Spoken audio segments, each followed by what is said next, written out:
Welcome to Politics for People Who Hate Politics. This is our very first official show. We did a pretend show before, but we weren't as amazing then as we intend to be this evening.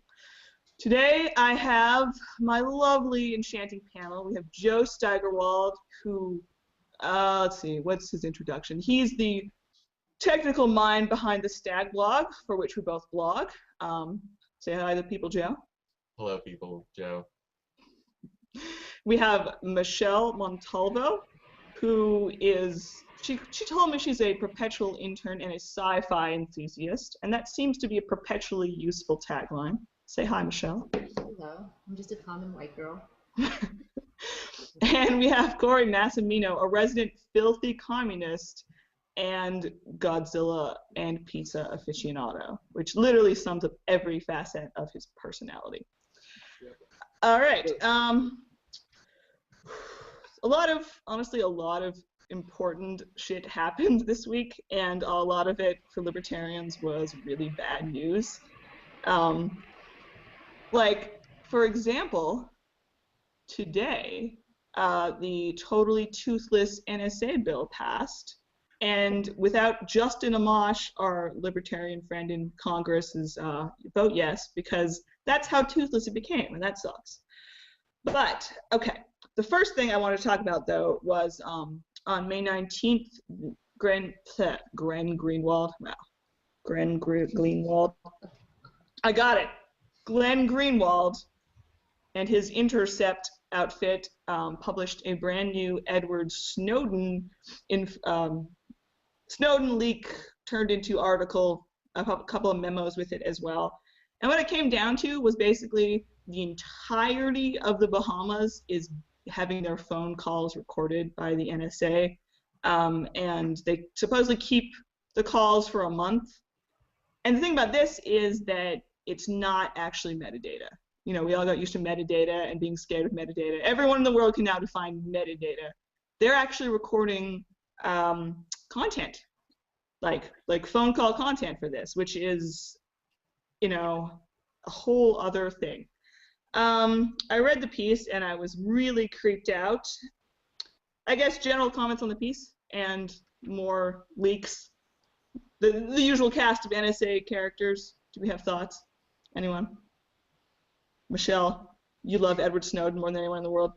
I do. I wish, I think that same piece mentioned that there, you know, U.S. citizens are, you know, fall victim to this because I think 5 million plus visit the Bahamas every year, and that Oprah and a few others have homes there. I wish this tracking would have made us privy to Oprah releasing like a chai tea through Starbucks. Like, I wish we had stopped that before it happened. Kind of avoided that, but I don't know. I mean, it was creepy to read, and I know that there are issues now as far as the Bahamas. That they obviously released that the Bahamas, all the phone calls are being collected, and you can, like, up to a month or so, I think, you can replay them back, which is creepy. But now there's issue with the other country that was redacted from the leak, and I know WikiLeaks is threatening to release the name, and there are issues with that. I don't know. It'd be interesting to see what comes of it.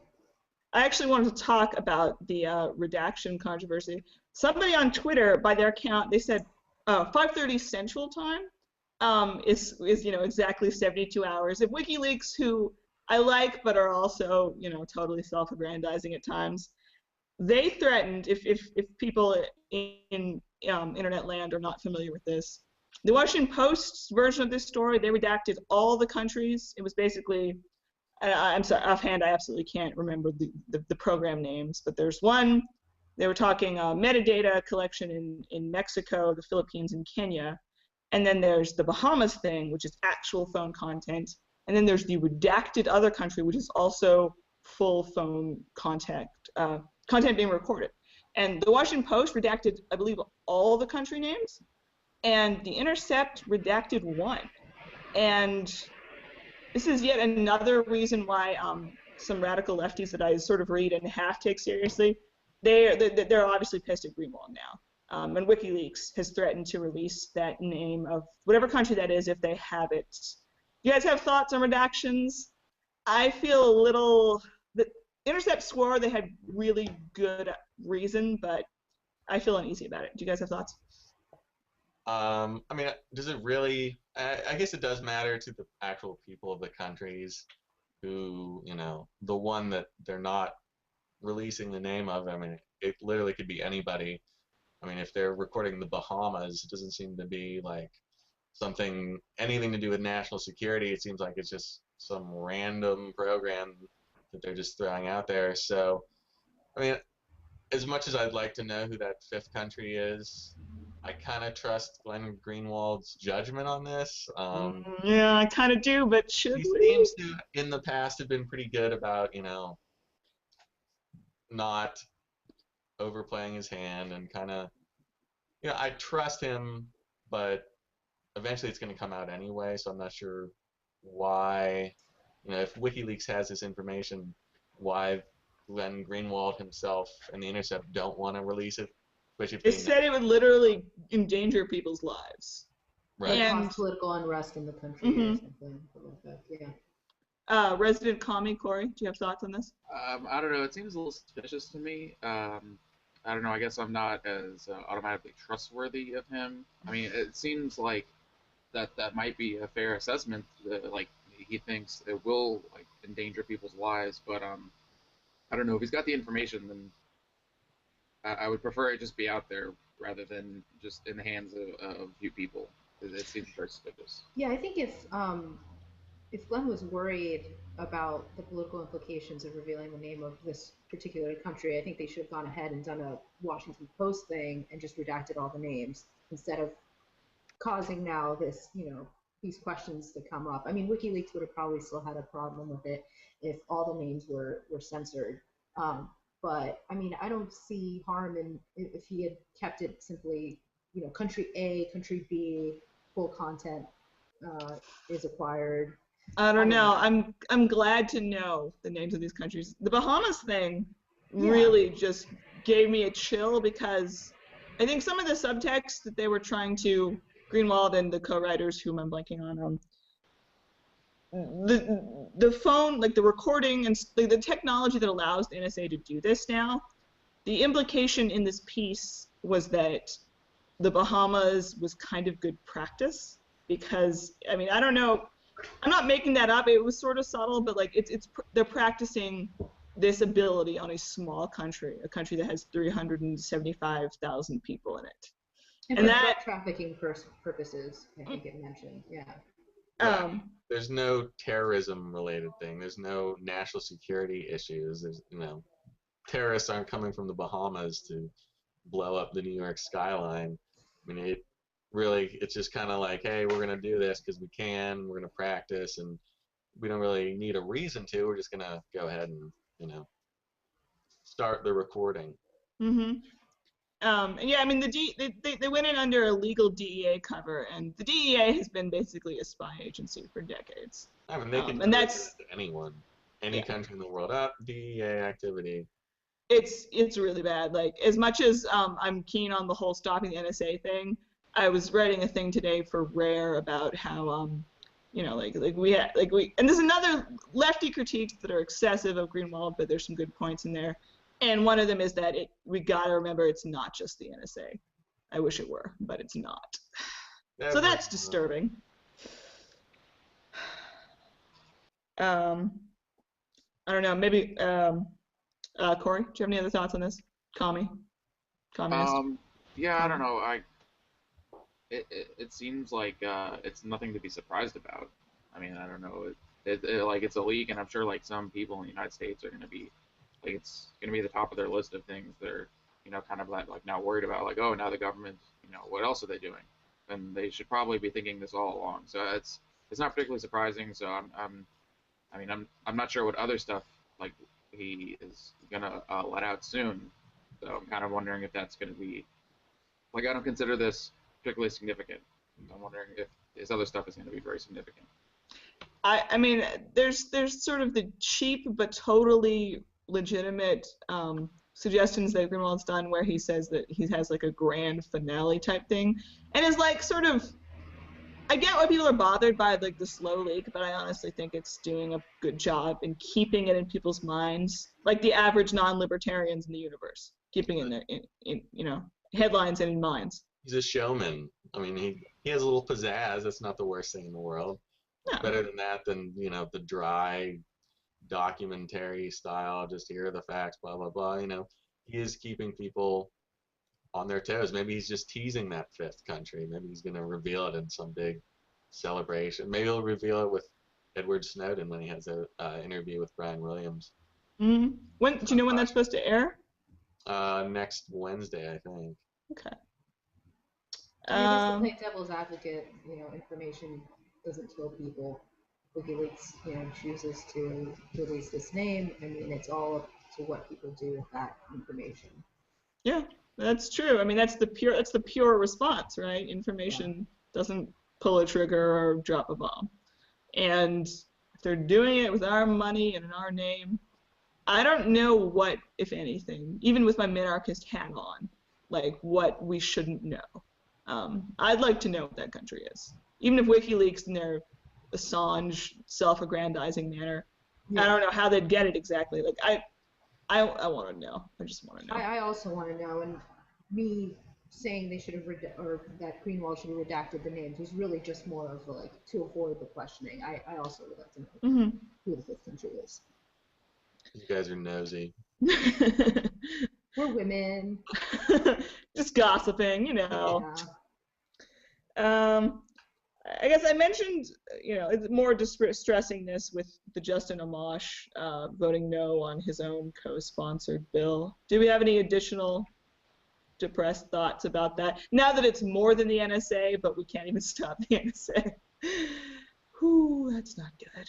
Politics as usual. I mean, I know it is, I but forget who the original sponsor, original writer of the bill was. I know Amash was, the co-sponsor, whatever.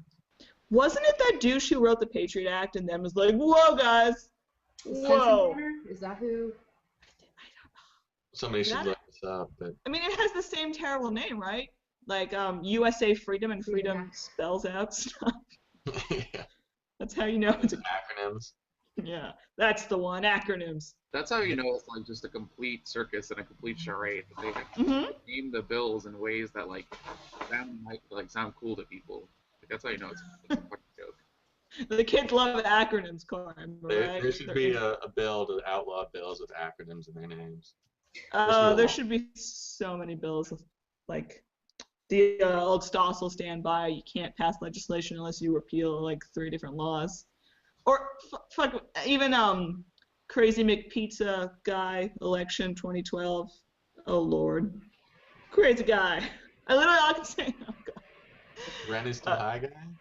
No, like legitimate pizza industry man who was like.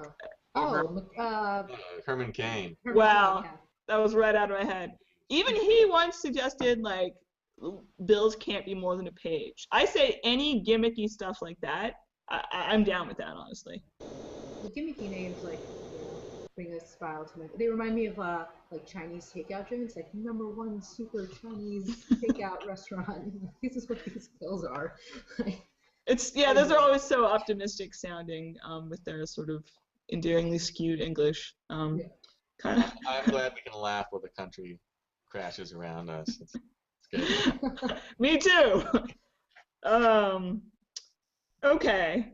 That's eating up our time, but it's also really important stuff. But another thing that I wrote about, self-aggrandizing, but I am the dictator / host of this show.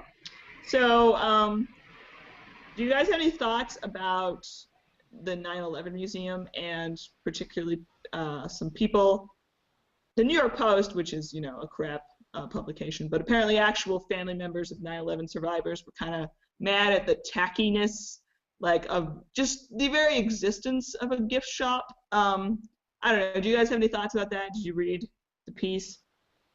Oh, sorry. Go ahead. I didn't read anything about it except a friend of mine, Juliana, who lives in New York. I read a little bit of her thoughts about it. she was furious at it. She was first very upset that it seemed like another. It was just like a commercialization of the tragedy that they're like the gift shop. They're just trying to make some money. There's no meaning behind what they're trying to do. Which I guess I don't know. I don't have a problem with people making money, but it does strike you as a little inappropriate, I guess. And the second reason she was furious about it was, I mean, because we had this this memorial for the people who died in the U.S. and it's completely ignoring the even larger amount of people that have died overseas because of U.S. military actions in response to 9/11. Well, of course it is, but I mean, yeah. I will say that the capitalism aspect, I get that if somebody you love died, that would offend you, but I mean, there's hundreds of millions of tax dollars making that museum that is not going to offer the nuance, and it's not going to mention, by the way, 200,000 Iraqis are also dead. I mean, like, what did they expect? The gift shop is the least of the offensiveness in some ways. Right. It's like, compare gift shop, millions dead in Iraq, blah blah, and it's tacky capitalism, but Mm-hmm. I mean, did anyone really expect them not to have a gift shop? I mean, it's New York. There's 1,000 vendors outside selling Remember 9/11 and I Heart New York stuff. I mean, they probably could have. I haven't literally seen every individual item, but I'm sure that borders on inappropriate tackiness for a lot of the things. But what are you gonna do? Capitalism, baby. Plus, I mean, they're trying to make some of their operating costs back with merchandise. And this thing is really expensive. It's supposed to cost $64 million a year, including $10 million in security. Better have a gift shop then. Yeah. I know, it sounds bad, but it really better. Right, And either that or 9/11 it's going to be tax 9/11 dollars. commemorative items have been on sale since September 12th. Like, this is not unprecedented. Mhm. And people like to show solidarity or commemorate a tragic event, through purchasing T-shirts and keychains. I mean, you saw it with the Boston Marathon, and that wasn't something that was like a calculated decision. Like the Boston Strong stuff wasn't a calculated decision on behalf of like Nike and Adidas. Like this came out of like hashtags on Twitter and people on the scene who felt like this would be a good way to get it out there. I thought the biggest issue with the 9/11 museum was like I think the remains, Yes, yeah. people. So I feel like this is kind of like a messaging problem. Like, do you have issues with the gift shop, or do you have an issue with like the fact that there are still remains there? I don't know how to wrap my head around it. Yeah, I mean, the remains thing is obviously worse, but at the same time, I mean, and then there were also, when they cleared out the site, like 9 months or a year after 9/11, there's going to be remains of people in there as well. And I'm really down with respecting the dead, even though I'm not religious. Like, I think it's important. But there's a point where how many resources can you expend trying to just pick out bits of humans? And when you have, a couple thousand pieces of unidentified people, the best DNA can't identify them. The museum part is weird, but then they're putting them somewhere the public's not going to be in the room, where there's sort of a mausoleum scenario. Again, it's something that I don't know what else they were going to do with them. There's nothing, You could divide. Go on, Jim. It's just an easy target, basically. It's the most obvious kind of thing.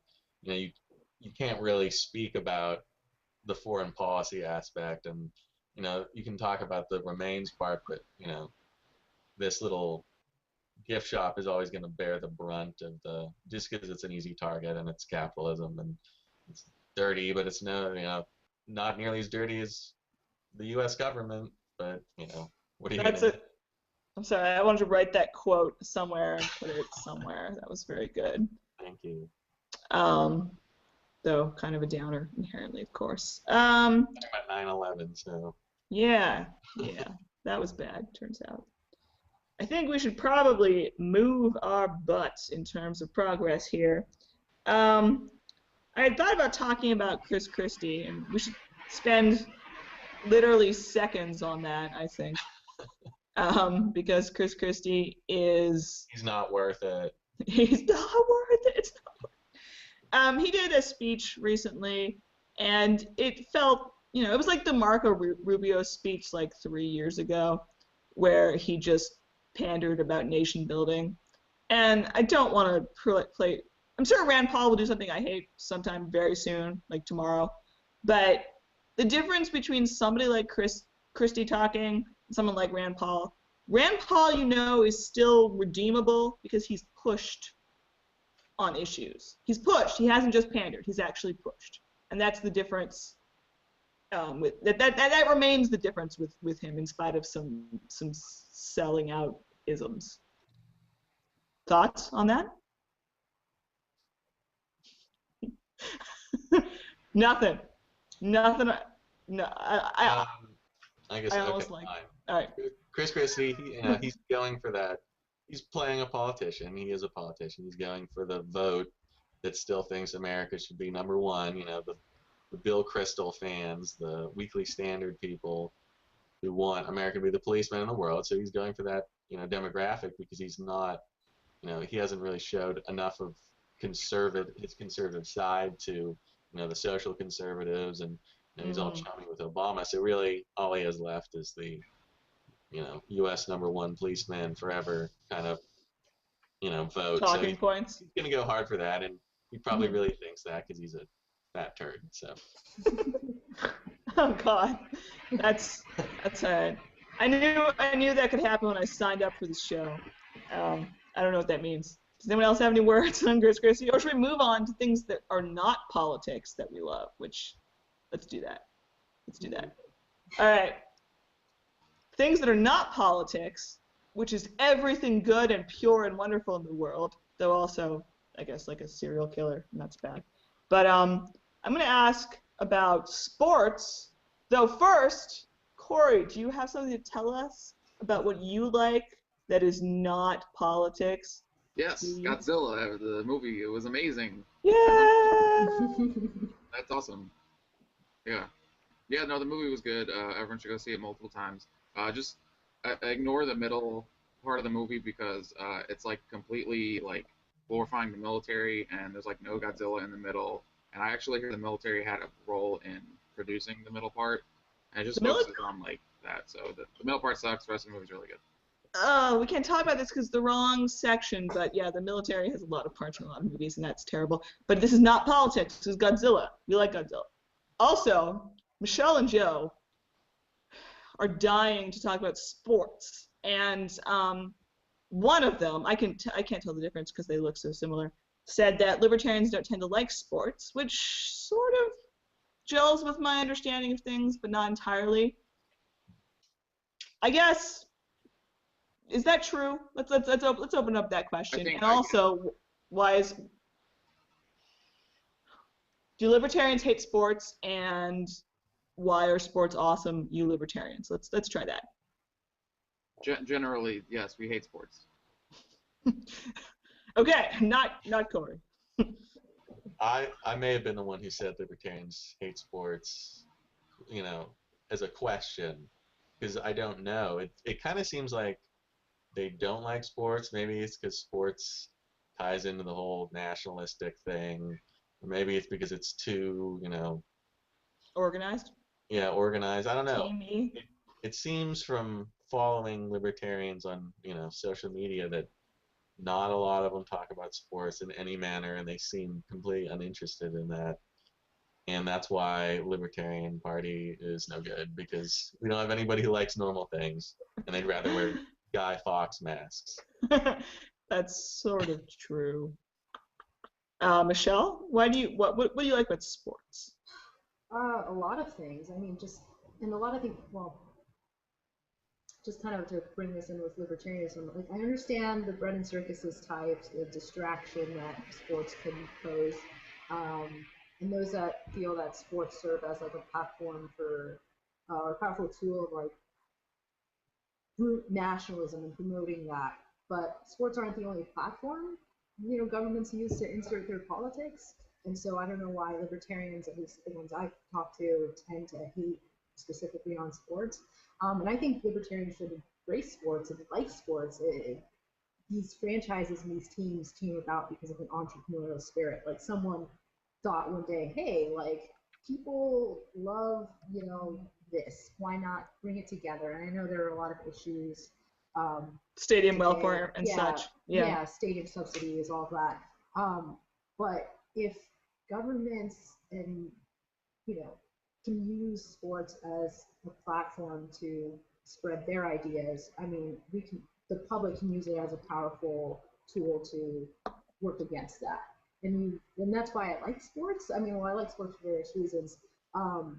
But not only just the entrepreneurial spirit of things, but just focusing on the individual. I know the Olympics get a lot of hate because it's like, oh, China is like a beacon of human rights violations. Like this is, why are we paying attention to these sports? We should boycott them. But at the same time, a lot of great things have come out of sporting events. I mean, you have the Black Power salute during one of the Olympics. I mean, Oh, you yeah. can use it Classic. as a platform to like shed light on, the human experience and liberty and individualism and the power of people to overcome just the horrible things that governments do, and they're fun to watch. Yeah, I mean, honestly, I don't really like sports because my family is so sports-ish. But I've been to hockey games and I've enjoyed them and stuff. And what disturbs me more than anything on the earth is when the political reporters, and I could name names, and most of them are lovely people. They're like people like Dave Weigel or my friend Garrett, who I did name names, who start treating politics like sports. And sports doesn't deserve that, and politics doesn't deserve that, because politics kills people and sports is a game. And it has, whispers, as Michelle mentioned, of, stadium welfare and, I don't know, like military salutes at a sporting event or something. But I do think in an ideal world, like, there'd be, sports are good. Sports are voluntary. Like, they're competition. They're fun competition. In spite of that soccer war in South America that one time, they're usually not, wars. I don't know. Joe, do you have more? I'm winging it here on sports. Well, you shouldn't be talking about sports at all. I agree. I'm the host, though. But, like almost everything else, the problem with sports arises when sports and government, intermingle a little too much. When sports had plenty of good things, integration, all this other stuff. The black baseball leagues were started by black business owners, and it was kind of a way for them to do that entrepreneurial spirit. I mean, with the Olympics in Russia, would anyone really have known about all the gay rights violations if it kind of wasn't thrust into the spotlight by the Olympics? It's true. And people defying that, yeah. It gave the Russian athletes, kind of a platform to speak out against Putin and the terrible policies that he has. And it's obviously you're gonna have a mix of good and bad, but sports for me is something. It's not about politics. It's not about libertarianism. It's completely something else, a diversion, the way it's supposed to be. Mm-hmm. Sometimes I just don't care about thin and thick libertarianism. I just want to watch a ball game. You're a terrible libertarian. To be a real libertarian, you have to find libertarianness in everything. That's every true. movie, every book, every single thing that you enjoy. There has to be an aspect of libertarian. So I'm all in favor of kicking you out of the movement. That is. All right, Corey, simmer down. I'm out. Stop this divisiveness, Corey. I'll come over there, wherever you live. Florida. I quit the movement. I'm out. You quit all the time. I'm joining sports. I'll mute you all. All right. We all failed horribly in making a segment that is not about politics. And you should all be ashamed of yourselves for that. However, there was also that was a good segment, and there was very interesting. And that comes back to, Joe touched on the fundamental conflicts between, I want people in the world to ignore politics and live their lives. But if we do that, if anybody does that, politics is still out there killing people. So that's kind of a bummer. I have been enjoying catching up on Mad Men, Game of Thrones incessantly, and the Cars and Prince on Spotify a little bit. Yeah. Yeah, I haven't listened to Prince much. I haven't listened to my old boss cover Purple Rain, and that's weird. So now it sounds like Prince is covering Matt Welsh, and that's just not right at all. Not at all. All right, we are not yet concise, ladies and gentlemen, but that's okay. Hopefully you kept watching this when it appears on YouTube later in life. Someday we'll go live, ladies and gentlemen, I promise. Before we wrap up this evening, if we have, I don't know, more thoughts are good, but that's a little too open-ended. I don't trust you guys yet as a panel. Corey, are you working on anything writing-wise? What have you done? Give us some self-promotion. Self-promotion, okay. The May edition of the New Leveler just came out, which you can find on the Center for Stateless Society website. The New Leveler is an individualist anarchist newsletter being run by Students for Stateless Society. So go check that out. Shiny. Joe, are you doing anything exciting in your No. life? I work. You do work. We know that. I have a job, so that's tough to be part of the movement. We'll bring you in someday. As And then you'll always. become much lower paid, I just probably. want Twitter followers. Oh, Lord. Michelle, what have you got for us? Life? Promote your life or your works, anything. Just lay it on me here. Back to the sports thing for a second. All right, I'm good. watching the Dogecoin car in NASCAR, like making its way. I'm enjoying people, Wow. NASCAR fans learning about cryptocurrency. I mean, that's pretty awesome. So that's what I'm enjoying right now. Sports are good. Maybe. I'll work on that. We'll have another panel in 4 months, and we'll see if I'm a sporty pod person yet. Oh, Lord, we ran long. We're not concise. This Red Bull will help. This is not sponsored by Red Bull. All right, ladies and gentlemen. Corey, Joe, Michelle, thank you so much for joining us, me, tonight. I hope that you, future audience, enjoyed this podcast. And you can catch my stuff on Rare, Anti-War, and Vice, and of course thestagblog.com, where Joe and I both work on stuff. Thanks for coming, guys. I think we're out of time. Bye.